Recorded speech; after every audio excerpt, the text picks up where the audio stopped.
आणि महाराष्ट्रातला पाणबुडी प्रकल्प सध्या चर्चेचा विषय आहे। तो बराच गाजतोय, वादात आहे। महाराष्ट्रातला हाच पाणबुडी प्रकल्प गुजरातला नेला जातोय असा आरोप विरोधकांकडून झालाय।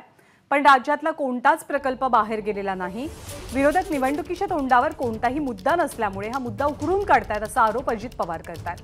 तर केंद्र सरकारला आमच्या हक्काचं हिसकावून घेऊ नका हे सांगण्याची हिम्मत सरकारमध्ये नाही अशी टीका खासदार अमोल कोल्हेंनी केली आहे।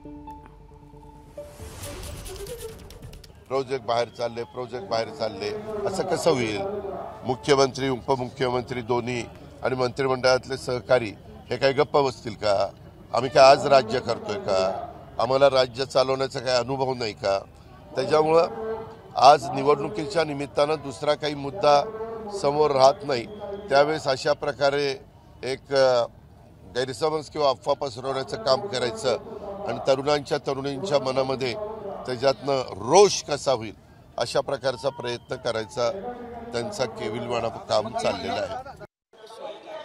मला वाटतं फॉक्सकॉन वेदांताच्या वेळी सुद्धा आपण म्हणालात असंच आश्वासन होतं की याच पद्धतीने कुठलेही प्रकल्प चाललेले नाहीत। माननीय उपमुख्यमंत्री देवेंद्रजी फडणवीस यांनी परकीय गुंतवणुकीचे मोठमोठे आकडे जेव्हा समोर दिले तेव्हा याचा संशय आला होता की एकीकडे एक चित्र दाखवायचं आणि त्याच वेळी वस्तुस्थिती मात्र वेगळी असते।